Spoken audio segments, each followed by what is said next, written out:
Ringside. I'm your host, Randy G, the commish, from our studio up in Huntington, Long Island, New York. We call it Studio M, named after the owner of this studio, my producer, Marcello, who is going to be very kind enough to, I'm very excited about it. We got the fact that Jake DeGrom is pitching his first game for the New York Mets tonight. I know we're in the fifth inning, and I think the Nationals have scored off at DeGrom. He's been looking real good. Got about 7 strikeouts in 4 innings, but the Nationals pitcher is really tough too. So let's see. The Mets are probably not going to allow Jake DeGrom to pitch much more than, I think, 75 pitches. That will be it, and then they'll start bringing in the bullpen. I got an update for you, Commish. Oh, we got an update. It's Here we go. 1-1 in the 6th inning with, it's 1-1. It is tied. Okay, 6th inning. So the Mets, they're playing in Washington. So I don't know if that was the top of the 6th. Maybe the Mets are still at bat. But it is a tie game. And I got to guess by this point, Jake DeGrom is out of the game. But he was looking great. I didn't see the run that was given up. How they got it was a home run or whatever. But he was retiring batter after batter, throwing up around 99, 100 miles an hour. Guys were swinging and missing. When I last looked, he had about 7 strikeouts. And this is very good news for the New York Mets. Now, when I woke up yesterday morning, Sunday morning, I woke up, and we're going to be all over the place here today. We're going to talk boxing, but we're also going to talk about this because it made my day. It finished my great weekend and just put me in great spirits and should put every one of you in great spirits. And I don't like getting into politics, the Reds and the Blues and the Democrats and Republicans and everything else, and the left and the right. But the fact is that Al-Qaeda and the Taliban they want to destroy you. They want to destroy your family. They want to destroy me and my family. They want America destroyed, and they will stop at nothing doing it. And a number of years ago, we actually, and this is stuff that I'm glad we don't know about until after the fact, we got bin Laden. We had a secret operation that went and got him and killed him on the spot. Well, his number 2 man at the time, who then became the number 1 guy, has been moving around secretively.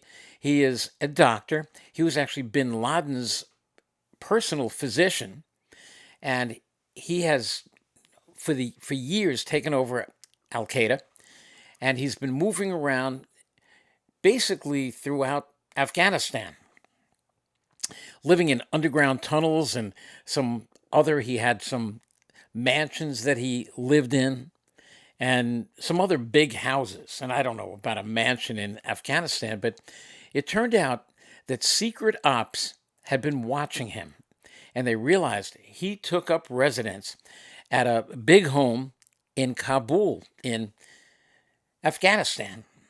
This guy's name, by the way, is Ayman al-Zawahiri. Gesundheit. And there we go. Thank you very much, Zawahiri.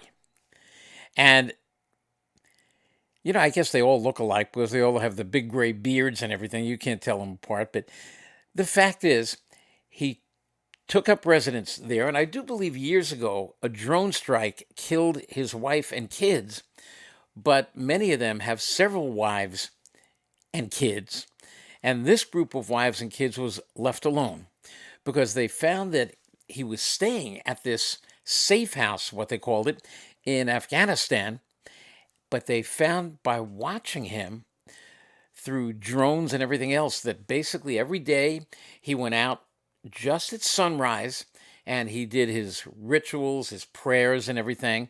And he got down on the religious towel and he did his prayers and to Allah. And then he'd sit down in a chair and he'd have his computer and he'd go through his secretive stuff and what he was planning next. And while he was sitting there, and this was an everyday thing, and they realized at exactly sunrise, So they had planned to have a drone with missiles on it, and he got out there.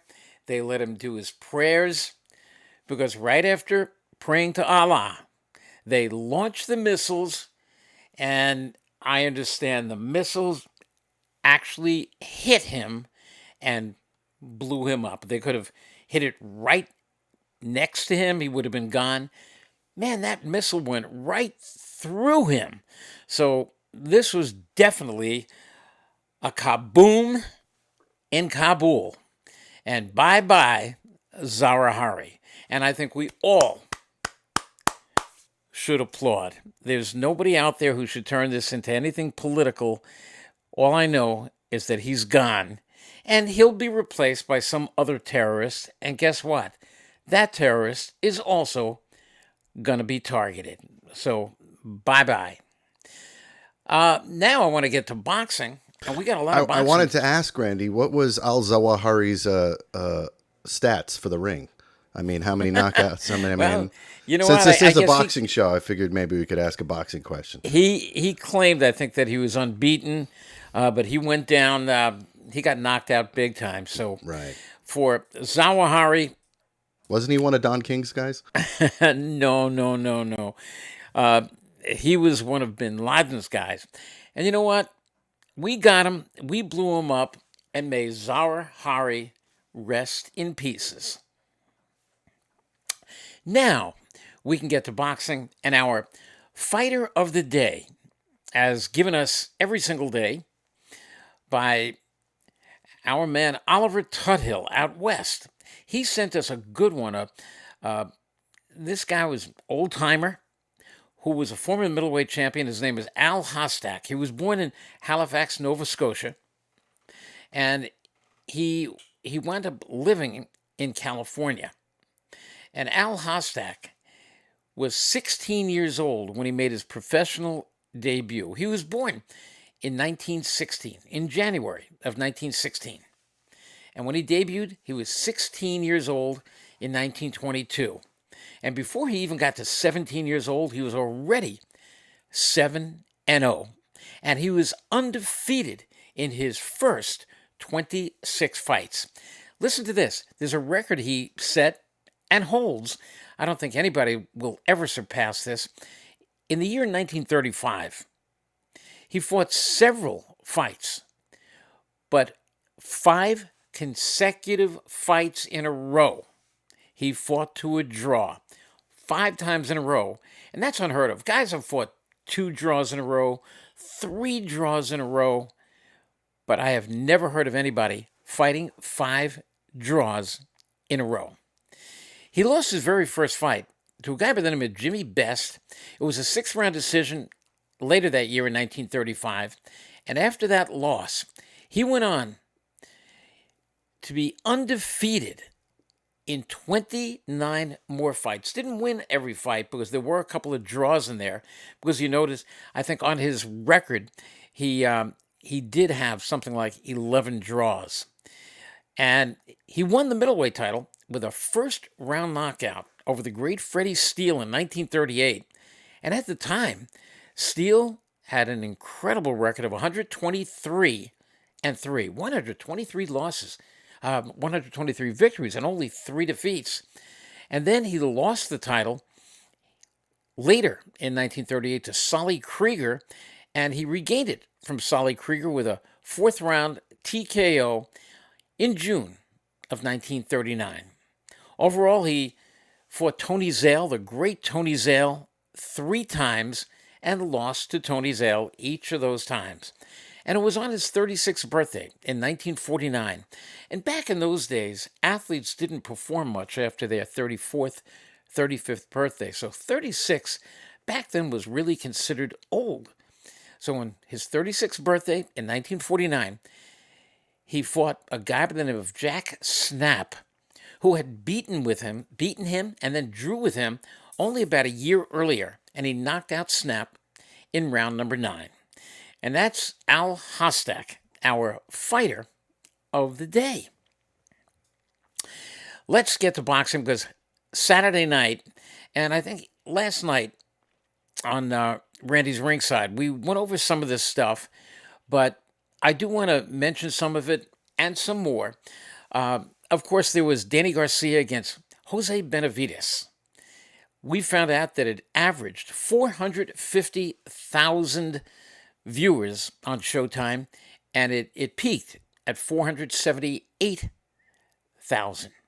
So a nice night at the Barclays Center. Danny Garcia beating Jose Benavides. And before I get to that card, I want to just give a big shout out to a young lady we talked about last night by the name of Jamie McGrath. Jamie McGrath was a Long Islander. She is now living and has lived with her family for years in South Carolina.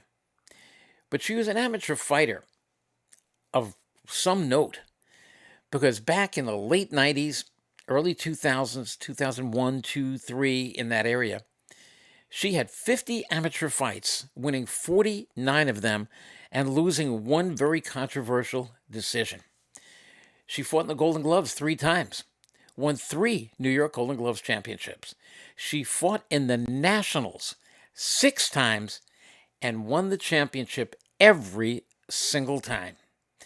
And then in 2005, she made her professional debut in New York. And I was there, and a number of my friends were there. The late, great referee Wayne Kelly, who, one of my very, very closest friends, like my brother. And Wayne and I watched Jamie McGrath win that fight. And Wayne, who was already a top referee, looked at me and said, "Why don't you manage her?" And I said, she doesn't have a manager. So I approached her and asked, "I'd like to manage you." So we had dinner, and her husband was there, and he was a New York City police officer. And as we talked about it, and we got into the fact that I'd like to manage her, they stopped and they said, "We'd love you to be the manager, but the thing is, Jamie is not going to fight anymore. Jamie is going to be a mommy." And they said they want to raise a family. Great. And I basically said, "Listen, here's what you do. Take 3 years and see what you got. 3 years.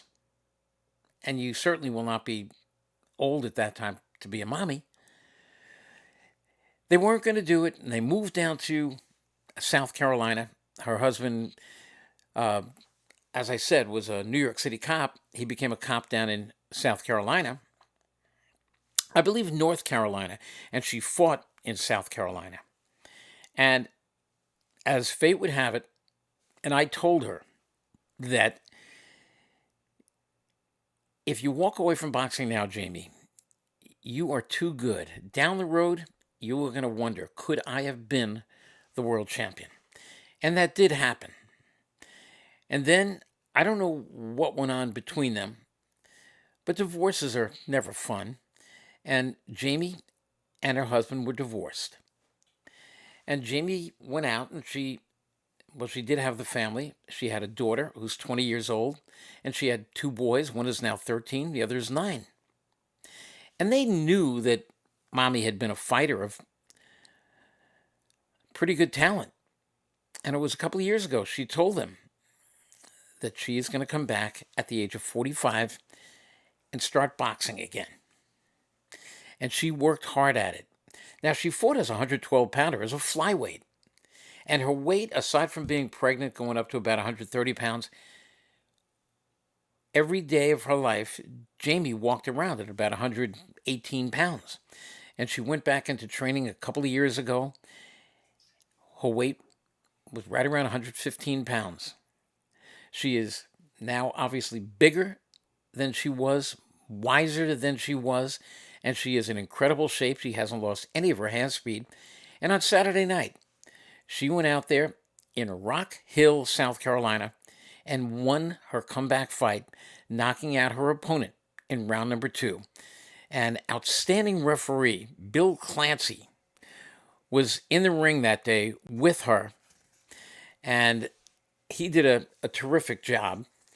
And I mean, because the referee is in there to protect the fighter. And he did that. He protected the young lady who got beat. Congratulations to Jamie McGrath, who is going to continue. We don't know when her next fight is. She is hoping it's going to be as early as October. She does have one lined up in November down in Rock Hill again. But we'll keep you posted because what an inspirational story Jamie McGrath is. Just showing all of us you have a dream, go for that dream. Don't give it up. Congratulations once again to Jamie McGrath. Hey, Randy, I got a game update for you. A game update. Here we go. All right, it is now 3-1 Nationals. Ooh, this hurts. Do you know if they scored off of DeGrom or did they score off the pitcher who came in? Now we don't know. We know that it's 3-1 Nationals, that they did score at least one run off of Jake DeGrom. I'm thinking, so what inning is it in? It is now the 6th inning. Yeah, I have to believe at this point Jake DeGrom got pulled. So, because they weren't letting him throw many more than 70, 75 pitches. So they probably pulled him around the 5th inning when the Mets tied it up. So he is off the hook. He's not going to win the ball game. He's not going to lose the ball game. A nice comeback for Jake DeGrom. Gives up one, and I don't know if it was an earned run or unearned run, but when I was watching him earlier, he looked incredible. Back to boxing. Back to boxing we go. Danny Garcia, main event, Jose Benavidez. Danny Garcia, first fight at 154 pounds. He won it. He won it handily. He won it by decision. Incredibly, one of the judges had it a draw. And the judge is usually a very competent judge, not this night, because it was not 114. Waleska Roldan. Any judge who would score something like that, I don't care how good they are, you can't fall asleep on the job. The other two judges had it the way it should have been, basically one-sided for Danny Garcia. It was not the fight of the year. It was not among the top 20 fights of the year. It was a nice performance from Danny Garcia, who, if he stays at 154 pounds, I don't see him jumping in against Jermell Charlo anytime soon. Jermell is, I think, too hard-hitting for him, too strong for him. Danny certainly showed the speed. He's got leg speed, he's got hand speed, but I didn't see the power that he is going to need if he gets in against the likes of somebody like the champion Jermell Charlo. You know what would be interesting if he did fight a guy like Tim Tszyu? That could be a very interesting fight. But eventually, if he does keep winning in this division, he is going to have to get in against Jermell Charlo. Hey, Randy, Baker asked, were you impressed with Danny, or was just Benavidez just simply overmatched? And very good. Being that I'm not seeing the questions here, why don't you feed me the questions as somebody? So my producer, Marcello, will be feeding me the questions. So was I impressed with him? Yes, I was. So Baker, I like what I saw from Danny. Remember, Danny had been off for about 17 months or so. We knew him as a 140-pounder, as a 147-pounder, but I wasn't really sure. Jerry Cooney wasn't sure whether 154 pounds would suit him. I was impressed with him, not overly impressed. I liked his condition. I liked his speed of hand, speed of foot, everything. He totally outboxed Benavidez, but Benavidez did a lot of play acting and everything. So he was the perfect opponent for Danny Garcia. Impressed? Yes, I was. Let's see where he goes in his next fight at 154 pounds. And Baker follows up with that. He says, can power be taught, or is a fighter just born with it? I think, I think that's a little bit of both. Don't you think you had to have a little bit of natural talent as well as being taught how to harness that talent and how to harness that power? I think it's a little bit of both, right? That is a question that is asked maybe more than just about any other question. Can you make somebody punch harder? Well, yes, you can. You could make somebody hit harder, but you can't make them, if you will, the home run hitter. You can't take them and make them Aaron Judge. You can't make them Pete Alonso. These guys are going to hit their 40, 50, 60 home runs a year, and you can't just take somebody and teach them to be that home run hitter. Nor can you take somebody and turn them into, let's say, an Ernie Shavers, be the hardest hitter with your right hand, hardest hitter with your left hand. You can teach everybody to punch a little bit harder, but that power basically has to be, I call it the bolt. You get hit when you're born with certain qualities. You ever see kids will sit down at a piano, never saw a piano before, now they're seeing it for the first time, and they sit down and they start playing music. They just know what to do. They got hit by the bolt. They are naturals. So it's a good question. Can you teach somebody to punch harder? Yes, you can. Everybody can be taught to punch harder. But at this level where Danny Garcia is, at the top level, he is hitting as hard as he probably ever is going to hit. So good question, though. If there's any more, Marcello, just throw them my way. And, I'm going to have Marcello, being that he's seeing from the studio. He's on the other side of the glass over there. If, as you're seeing the guys, you can give them shout-outs. Just throw out their name and... Well, I got a big question. Are Farley Wad and do I got brothers? Do we have brothers in here? George and Farley, are they related? No. There's a Georgie Ward, who's, I call him the pillar of strength at the New York State Athletic Commission. Ward and Wald. Okay. Yeah, and then there's Wald. There's Ward and Wald. And Farley Wald is my longtime statistical producer, always throwing the stats at me. And Georgie Ward is the pillar of strength, one of the top cogs, along with Bobby Orlando at the New York State Athletic Commission, which I'm going to be talking about a good in segue. A few more minutes. I just want to give you an update. It's now 4-1 in the seventh inning, Ooh.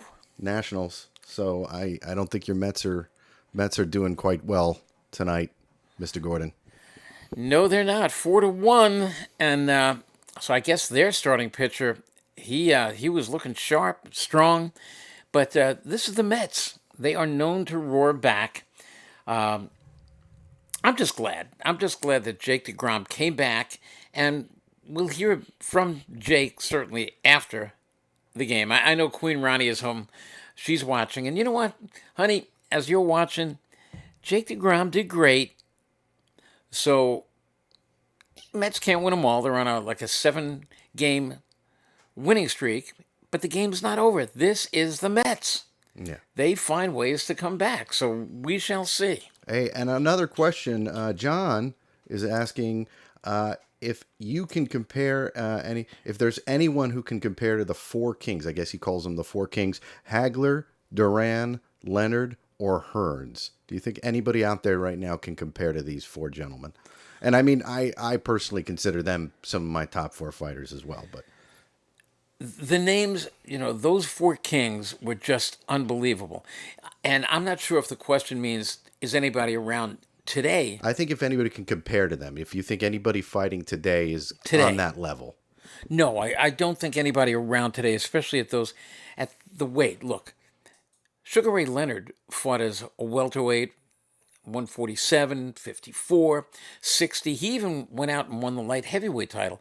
And so did Tommy Hearns. He won a welterweight title. He won a middleweight title. He moved up. He won a light heavyweight title. Cruiserweight he fought at. And Duran was unbelievable. And so was Marvin Hagler. And they fought each other.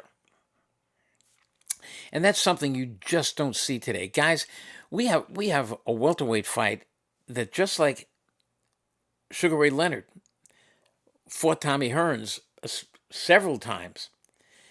The first time, September 16th, 1981, they fought each other. We can't get the two best welterweights in the world, Terrence Crawford and Errol Spence. We can't get them to fight each other. It's like, where are we going to fight? We're going to fight in Crawford's hometown of Omaha. We're going to fight in Dallas, Texas. Spence's home. Where are we going to fight? Who's going to get more money? How much money are we going to get? Are you going to get the lion's share? Am I going to get the lion's share? What network's going to do it? What promoter's going to do it? They should just stop it already and make the fight, because this thing is becoming like Mayweather and Pacquiao was a few years ago, when they marinated it, and then they over marinated it, and it got super soggy, and it didn't even taste good by the time the fight actually happened. Stop over marinating this thing and make the fight already. What other questions we got? I like these questions. Well, a lot of people are asking, you got some people out here and people just really curious about, and Baker, again, good questions. Baker's on point tonight.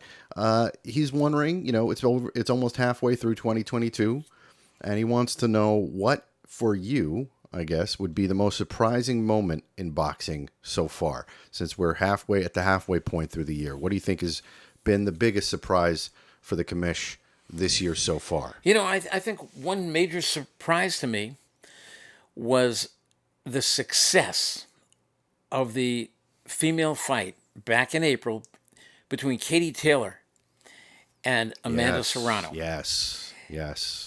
I knew it was going to be a successful fight. I knew it was going to be a good fight.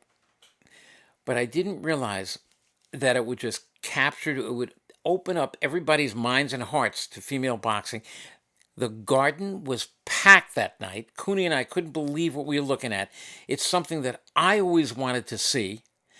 It turned into what a lot of boxing writers right now are saying will be the fight of the year. I can't make it the fight of the year because they were 2-minute rounds.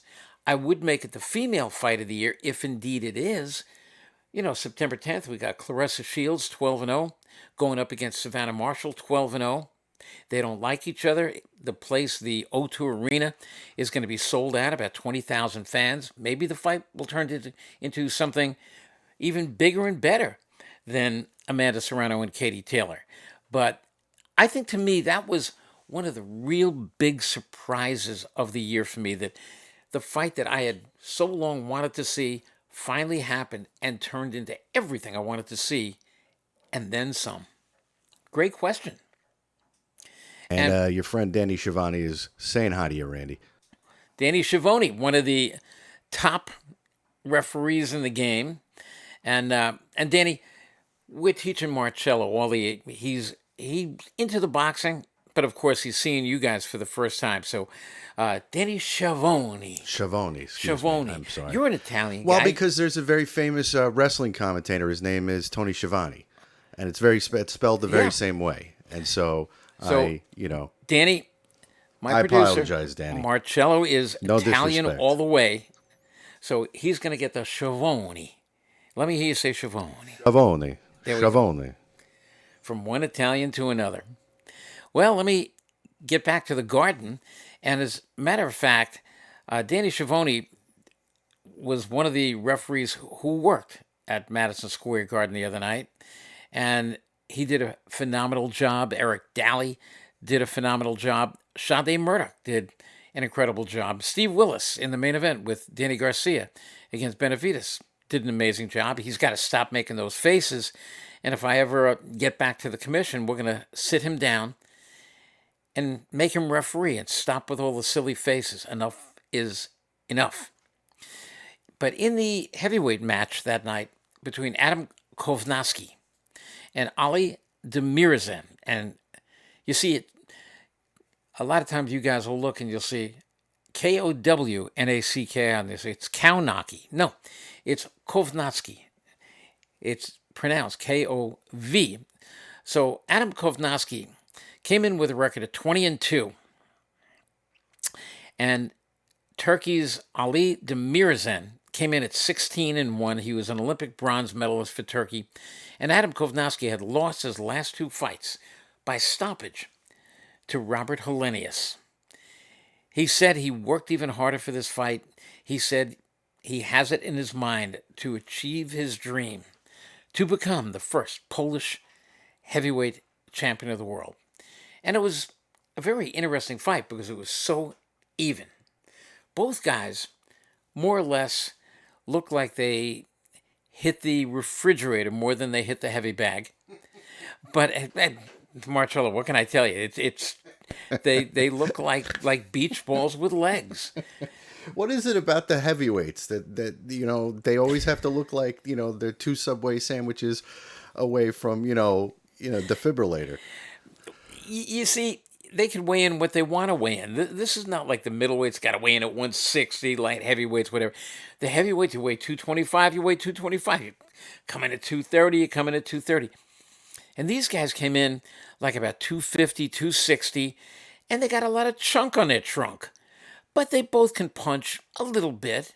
They do not punch like Ernie Shavers. They do not have a right hand like Deontay Wilder. As a matter of fact, I'm telling you that my co-host on Sirius XM, and he doesn't want to hear about it because he gets all, Jerry Cooney gets all embarrassed when I say this. I'm telling you right now, Jerry, who works out every single day, Jerry could get in the ring with some of these guys and whip them severely. I was watching some of the body shots thrown by both Kovnowski and Demirizan, and some of those body shots looked like nothing. I'm telling you, if that was Cooney hitting them with left hooks to the body, they wouldn't have been standing there. Their ribs would have been breaking. But it turned out that Demirizan won the decision, and it is over for Adam Kovnowski. He says he is still thinking. He hasn't made up his mind. There's nothing to think about, Adam. You've lost 3 fights in a row, 2 stoppages in a row, and there's no purpose on going on because certainly if Adam Kovnowski was going to continue, he's going to be an opponent for guys like Deontay Wilder, who would have him out of there in the very first round. He'd be an opponent for guys like Efe Ajagba, like Daniel Dubois, like all these bigger guys, harder hitting guys. It would be scary to see him in there. Adam, you've got 2 new kids. You and your wife have a whole new life. Spend it with them. You've made some money. Hey, maybe you'd make a great trainer, great manager to a lot of other Polish guys coming over. But he's a heck of a guy, great personality, just a great person. I don't want to see him fight anymore. But this is me. I don't know what Adam Kovnowski plans on doing. Now there was a middleweight bout between perennial contender Sergey Derevinchenko and this guy Joshua. And Derevinchenko just put the pressure on. He doesn't put unending pressure. He's in front of you. He's banging you. And Sergey Derevinchenko won the decision. The fight that I want to talk about is Gary Antoine Russell. He came into the fight. He's one of the Fighting Russell brothers. There's Gary Russell Jr., who was the former featherweight champion of the world, his older brother. There's Gary Antoine, who's a 140-pounder. And there's Gary Antonio Russell, who's an undefeated bantamweight. But it turned out that Gary Russell Jr. lost his featherweight title back in January, suffered a shoulder injury during the fight, needed surgery, and then took off the rest of the year. And then a couple months ago, their father, surprisingly, Gary Russell Sr., passed away suddenly. And the older brother, Gary Jr., became the trainer for both Gary Antoine and Gary Antonio. So I don't know if we're going to get to see Gary Russell Jr. back as a featherweight anymore, challenging anymore. But he only lost 2 fights, and he was an outstanding fighter, losing 2 decisions, one of them to Vasily Lomachenko, and the other one to Mark Moxeo. But in the Gary Antoine Russell fight, he took on Rancis Barthélemy. And for 4 rounds, it was give and take. But Gary Antoine, who came in at 15-0, 15 knockouts. Every win was a knockout. And Rancis Barthélemy came in at 29-1 with 1 draw, only 1 loss, a decision to a guy by the name of Kirill Relik, when Relik was really on top. And it was a disputed decision. Well, Rancis Barthélemy came in totally ready for this fight. He didn't run, he didn't move.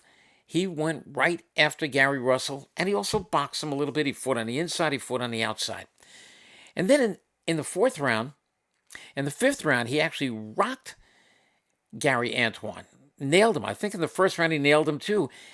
Didn't rock him where he staggered him, but he caught him with a good shot, and Gary later said he felt the shots. But he stayed on him, and Gary Antoine is a southpaw with a big left hand, and Gary nailed him with not a left hand, but a right hook. He caught Barthélemy in the 6th round, and Barthélemy went down. The referee was Sade Murdoch. And Sade had refereed earlier on the undercard, did a great job. And Sade is a terrific referee who is learning. Every time in there, for any referee, it's a learning experience.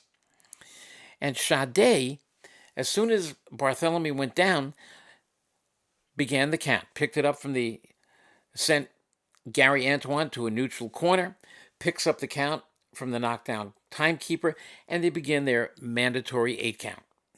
Well, Barthélemy gets up before that, and what does he do? He doesn't stand there and just face Sade. He started to take a stroll like he was in Central Park, and he's just strolling around the ring. Sade stayed after him and basically stayed after him where he got in front of him, and the count reached 8. And by the way, I've been asked by many people, what happens if the guy just keeps walking around the ring while the referee is counting? At that point, the referee does keep counting. The count is 8, it's 9, it's 10, it's over. It turned out that Barthélemy, when he did get up from the knockdown, you saw him wobble for a second. His legs, the reason he got knocked down, that sharp right hook disturbed his equilibrium. And when he got up from the knockdown, he wobbled for a moment. And that's when he wanted to get the feeling back in his legs, and he took a walk. Well, Sade, the referee, is the guy. He's right there. It's the ref, it's the fighter. And Sade is looking in his eyes. Here's the mistake Sade made. Because what he saw, he didn't like. And he's refereed enough fights to know when a guy is stricken. And more than likely, if he waves the fight on, that stricken guy is going to get whooped. He looked in his eyes, didn't like the look that he saw, and waved the fight over. What happened was, everybody there, especially the Rances Barthélemy fans, and there were a lot of Cuban transplants in that audience at Barclays, they didn't like it because their guy had got knocked down, but he got up. He was standing there and he looked like he was ready to fight. But they weren't looking in his eyes the way Sade Murdoch was. And Sade waved the fight off. The announcers went crazy on him, calling it a bad stoppage. The crowd went nuts. They were booing him. I thought there was going to be trouble. And congratulations to that crowd the other night, because there was no trouble. And this is why they do not allow bottles in, because no bottles of water are allowed into Barclays. Some arenas do allow the bottles of water, because I assure you that some drunk fan there would have taken a bottle and tossed it. You wanted water. If you got yourself a hot dog at the stand and you wanted water, they would fill up a plastic cup with water. So nobody threw anything, but there was a lot of booze. And it turned out that Sade really did the right thing, because he knew exactly how hurt Gary Antoine Russell was. But what you should do as the referee, and we've talked about this, and it's something we're going to talk about a lot. Right here is the best referee. This is a cup that was sent to me by Jack Reese, who's the best ref in boxing. Has he made mistakes before? Sure he has. Every referee has made mistakes, and they learn on the way up. And Jack Reese has learned the hard way, but by early in his career making mistakes. And he was able to take these mistakes and learn from them as other referees, because that's what this thing is. It's called sole arbiter. The sole arbiter is the referee. And Jack Reese, along with many other top referees, Russell Moore from Nevada, and Tom Taylor of California, and a bunch of other guys, all get together and they have a seminar and they show videos. And they learn from these videos. What you got to do is you got to sell the stoppage. If you see the guy is stricken and you just saw him get up and he wobbled a little bit, don't just have him take a step this way and take a step this way and this way. Have him go 2 steps this way, go 2 steps this way. And if he is indeed stricken, he'll stumble. And if he stumbles, everybody now has seen it. The TV people have seen it. The fans in the audience have seen it. The media sees it. The commission sees it. And when the guy stumbles, the referee waves it off. And now it's no longer a controversial stoppage. It is a terrific stoppage. Wow, the referee did a great job with that. You see how he stumbled on that? Now, if he doesn't stumble, the referee says, walk this way 2 steps. Go this way 2 steps. Come to me. And he does it perfectly. At this point, the referee takes a look at him, waves it back on, because he has just handled the sobriety test very, very well. Hey, Waves Randy. him back on. Hey, Randy, I got a quick question. This is always a curious thing for me. What kind of medical training do refs get? If any? I mean, basic first aid? Do they get, trauma training, like battlefield trauma training, ER trauma training, where they can actually see and recognize the effects of a possible concussion or possible head trauma or, TBI or something like that right there? What kind of, certification training or anything they get? Because, and does it vary from state to state? Yes, it does. Many states hold regular seminars for officials, and they have their doctors come in as well. And as part of the seminar, they have the doctor talking about how you recognize trauma.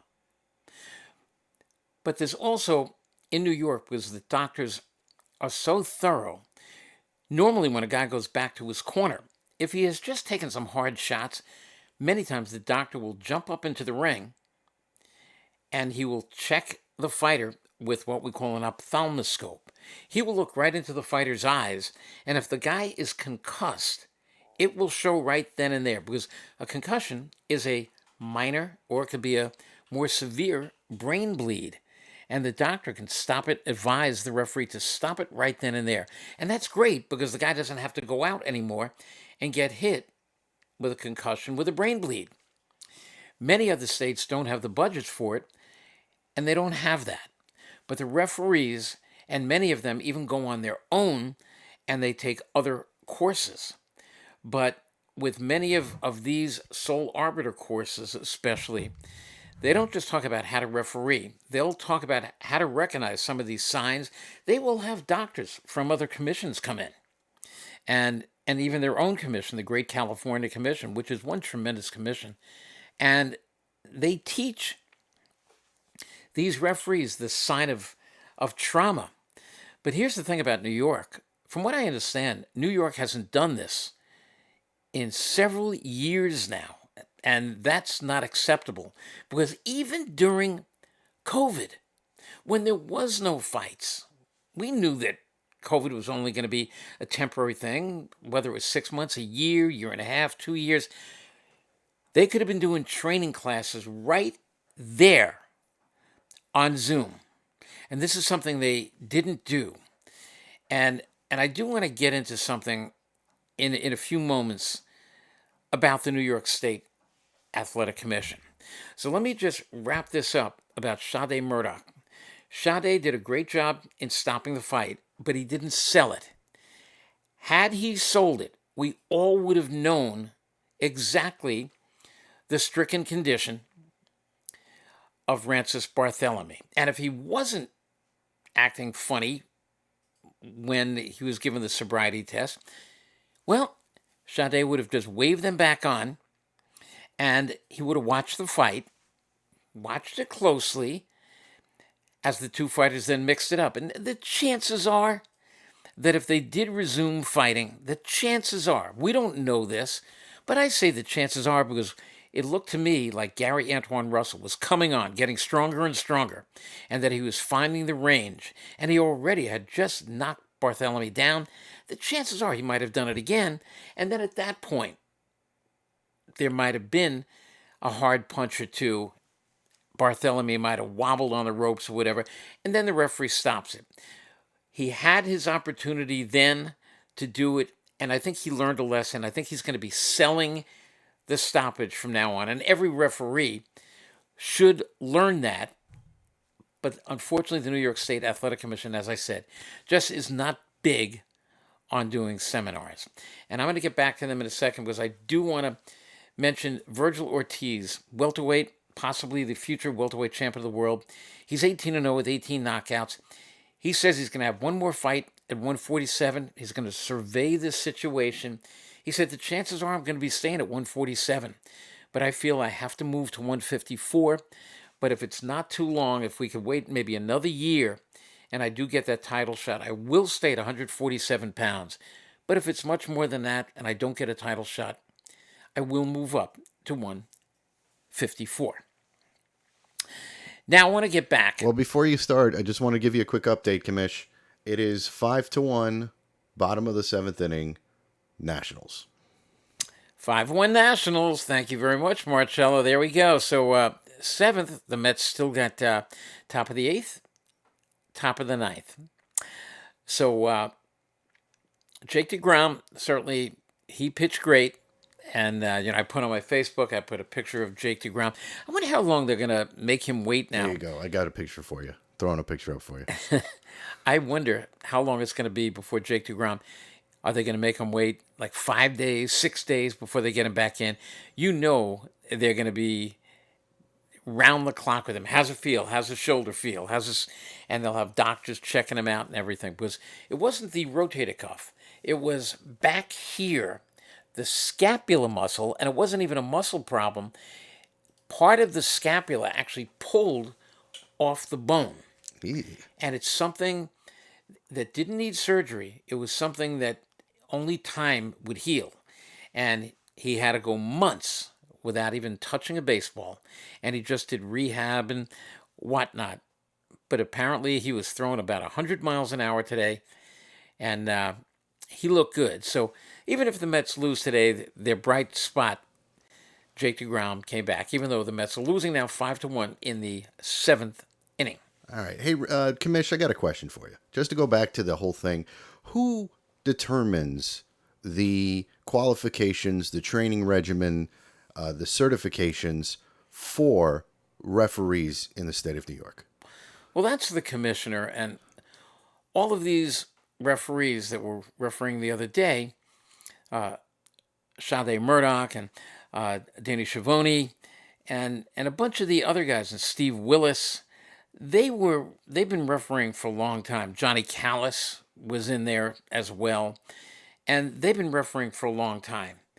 But one of the things I think the New York State Athletic Commission should do, and I am going to say this right now, this is the news that I have tonight. And I mentioned it last night, but I didn't go really any further.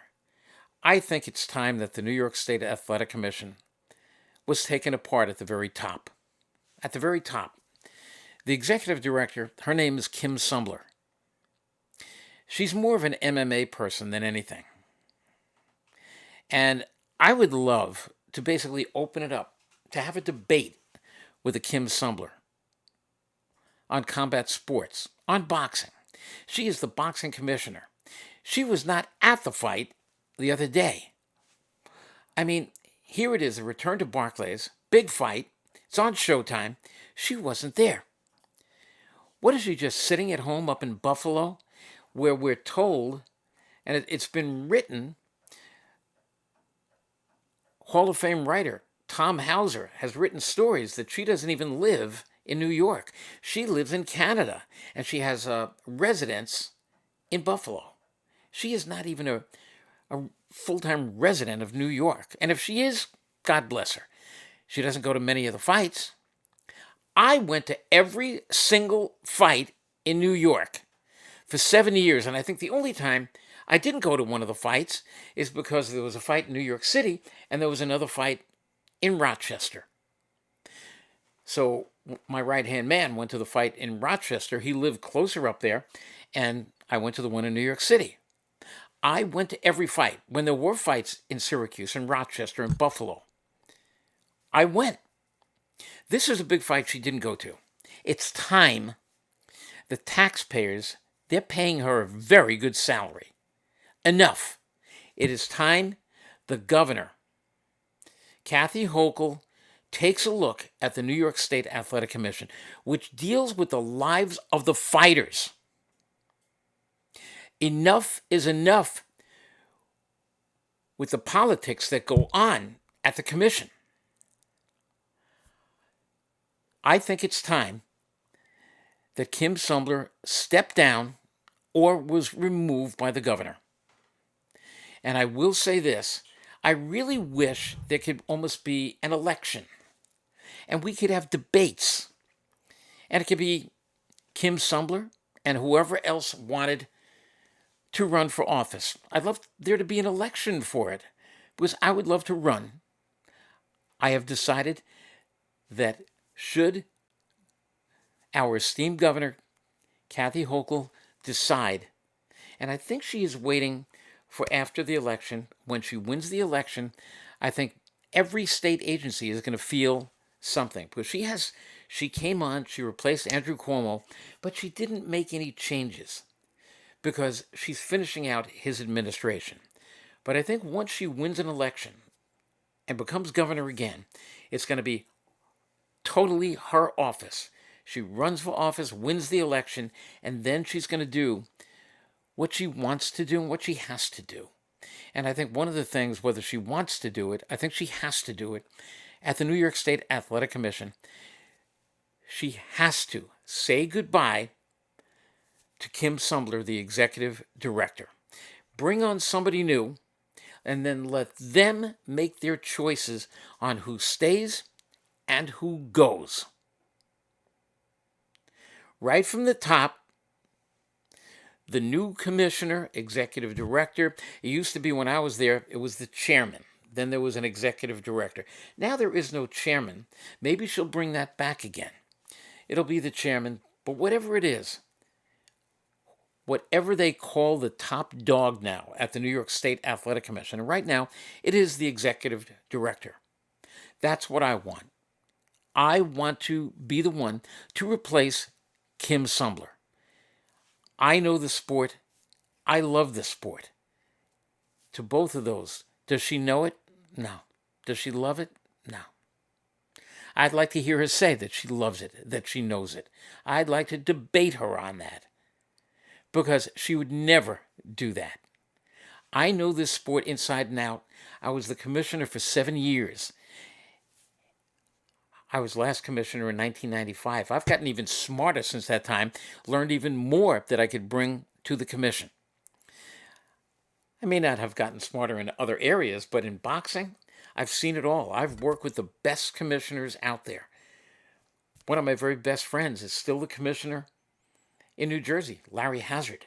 Another one of my longtime best friends is the commissioner in Pennsylvania, Greg Serb. Mark Ratner, another one of my dear, he's another brother of mine.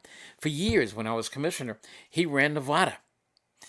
And so many others, from Andy Foster, a dear friend of mine, runs the commission in California.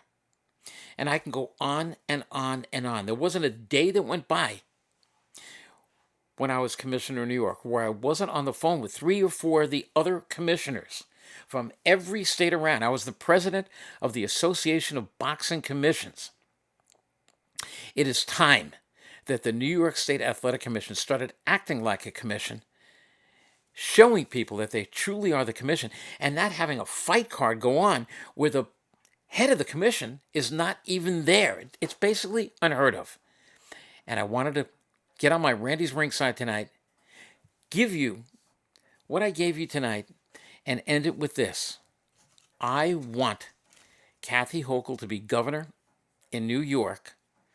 And I don't want to play politics because even if she loses the election and whoever comes on, if they make a choice, I am not red, I am not blue. I am not Democrat, I am not Republican. I always try to vote for who I think is the best candidate. And I think right now the best candidate to be the chairman of the New York State Athletic Commission, the executive director of the New York State Athletic Commission, the leader of the New York State Athletic Commission is me. I've thought about it, and I wanted to tell you all tonight how I feel. Marcello, are there any... Well, John Barbella just said, "Be a dandy and vote for Randy." I love it. I love it. We're gonna have the signs now. Be a dandy and vote. You know what? Yeah. I should have We're gonna get shirts. shirts made up. I really wish there was an election. I wouldn't mind an election, and I would handle it very well if I lost. So the governor is the sole person who appoints. The governor is the sole arbiter. There you go. The sole arbiter. So, and if someone was asking prior, what are the qualifications? I mean, obviously, from what you're telling me, it doesn't sound like they're really going on qualifications right now. Another great question. The qualifications we had. May he rest in peace. And I would say this if he was watching, and he is watching from wherever. Back in the early 2000s, I believe he was put on by the man who beat Mario Cuomo. It was Governor George Wacky Pataki, who really didn't care much about the Athletic Commission and allowed the commission to be run by Lord knows. And I mean, one of the guys that he brought on to run the commission was an attorney for the New York Yankees. He was a very brilliant attorney. He didn't know a fish hook from a left hook. The guy's name was Mel Southard. He was perhaps the most awful commissioner. And I've said this to him. I said it right to his face. He said, "You don't like me, do you?" And I said, "No, I like you. I think you're a good guy, but you're in the wrong position. You should not be the chairman of the New York State Athletic Commission." I said, "Mel, you're awful." And he was, and he didn't stay all that long. And then Governor Wacky Pataki actually, and I think it might have been the governor even after Wacky Pataki. Who was the governor after Wacky Pataki? One of our governors after that, I think, got run out of office. Oh, it was for sex. No, it wasn't. It wasn't him. Wasn't it the gentleman who was legally blind? No, it wasn't. That was later on. That was Governor David Patterson. Terrific guy. Terrific guy. He actually he brought on Melvina Lathan, but Patterson was a great guy. It was before him.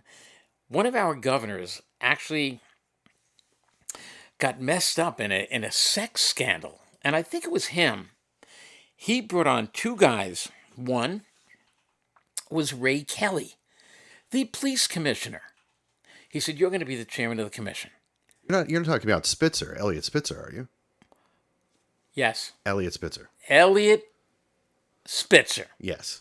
We could do a whole show on we could go 10 minutes on just talking about Elliot. 10 minutes? We could go for a long time on Elliot Spitzer. Yeah, funny stories about Spitzer. That's funny. I heard he only went 30 seconds, though. So, well, it turned out that Ray Kelly, who did a great job as our police commissioner, they couldn't find anybody after Mel Southard. So what are we going to do here? So the New York Yankees attorney left, and they brought on Ray Kelly. And Ray Kelly really liked boxing. The thing is, Ray Kelly was still busy also as we got alarms going off. We got stuff going off all over the place. I think you're stoking a fire here, Randy. I think you're causing some controversy. Well, it turns out that they brought on Ray Kelly, and Ray Kelly realized this is a full-time job. I can't do this job. I got to be going to fights. I got to be picking referees and judges. And I don't know who should be doing this fight. And you got to know if you're commissioner. So Ray Kelly goes, "You know what? A friend of mine likes boxing a lot. I'm going to bring him on."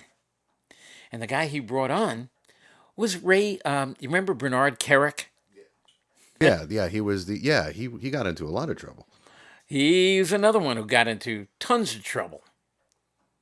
And as a matter of fact, he actually got called to become the, I think, like head of Homeland Security because he had faked people into thinking that he was really Yeah, something he was special. nominated. He was the nominee for a director of Homeland Security. Yeah. Yeah. And on the drive to the White House, he's listening to his radio and he hears that Bernard Kerik has now been charged with whatever it was that he was charged with.